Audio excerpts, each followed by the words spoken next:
ফ্যাসিবাদের পতন হয়ে গেছে, ঘুরে দাঁড়াবার চেষ্টা করবেন না, আমরা দমন করব। আমাদের সংস্কারের কাজগুলো করার পাশাপাশি নির্বাচনের যে পর্ব শুরু হয়েছে সেটাকে এগিয়ে নিতে পারি, যেন সমস্ত রাজনৈতিক দলগুলোর সঙ্গে আলোচনা করে একটা জায়গায় এসে দাঁড়াতে পারি, সেই লক্ষ্যেই কিন্তু আমরা কাজ করছি। দেশের একটা কঠিন সময়ে যখন ফ্যাসিবাদ পতনের পরেও আবার ঘুরে দাঁড়াবার চেষ্টা করছে,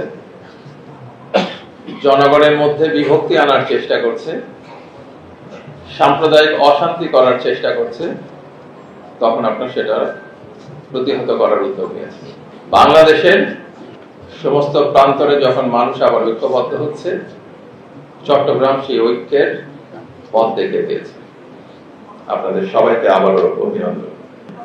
আমরা এসেছি আপনাদের সঙ্গে কথা বলতে, কারণ জনগণের গণ অভ্যুত্থানের ভিত্তিতে প্রতিষ্ঠিত যে সরকার, যে অন্তর্বর্তীকালীন সরকার, আমরা যে কাজগুলা করছি সেই কাজের জবাবদিহিতা করার জন্য এবং আপনাদের কথা শোনার জন্য এসেছি। বাংলাদেশে আমরা বলতে এসেছি যে কোনো অশান্তির জায়গা নাই। আমরা আমাদের সহযোদ্ধা সাথীদের, শহীদ পরিবারের সদস্যদের, বৈষম্য বিরোধী ছাত্র ঐক্যের বন্ধুদের সঙ্গে নিয়ে এটা বলতে এসেছি যে কোনো পরিস্থিতিতে আমরা সেটা প্রতিহত করব। আমরা বলতে এসেছি যে ফ্যাসিবাদের পতন হয়ে গেছে, ঘুরে দাঁড়াবার চেষ্টা করবেন না, আমরা দমন করব। আমরা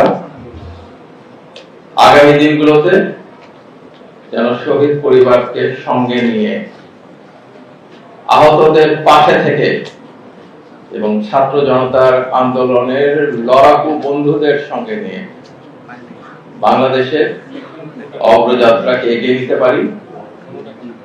আমাদের সংস্কারের কাজগুলো করার পাশাপাশি নির্বাচনের যে পর্ব শুরু হয়েছে সেটাকে এগিয়ে নিতে পারি, যেন সমস্ত রাজনৈতিক দলগুলোর সঙ্গে আলোচনা করে একটা জায়গায় এসে দাঁড়াতে পারি, সেই লক্ষ্যেই কিন্তু আমরা কাজ করছি। এবং সে কাজ করছি এই জন্যই যে বাংলাদেশের দিকে যেন কেউ আর অন্য চোখে তাকাতে সাহস না পায়, যেন বাংলাদেশের মানুষ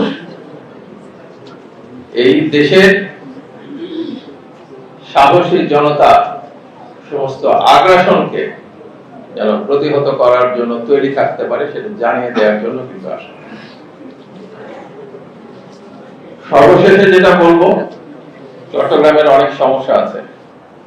15-16 বছর ধরে দেশের মানুষের প্রতি যেমন কোন রকম কাজ করা হয় নাই, শুধু অর্থ পাচার, দুর্নীতি, অব্যবস্থাপনা করা হয়েছে, চট্টগ্রামে তাই হয়েছে। আপনি দেখেন, খালগুলো বন্ধ হয়ে গেছে, সমস্ত নালাগুলো বন্ধ হয়ে গেছে, পানির জলাবদ্ধতা এখান থেকে কাটছেই না, এবং মানুষের মধ্যে যে আর্থিক বৈষম্য সেটা সারা দেশের মতো চট্টগ্রামেও কিন্তু প্রকট। এই দিকগুলো আমাদের ঐক্যবদ্ধভাবে সমাধান করতে হবে, প্রশাসনিকভাবে উদ্যোগ নিতে হবে। কালকেও আমরা এটা নিয়ে আলোচনা করব যে কিভাবে এই দিকগুলো সমাধান করা যায়।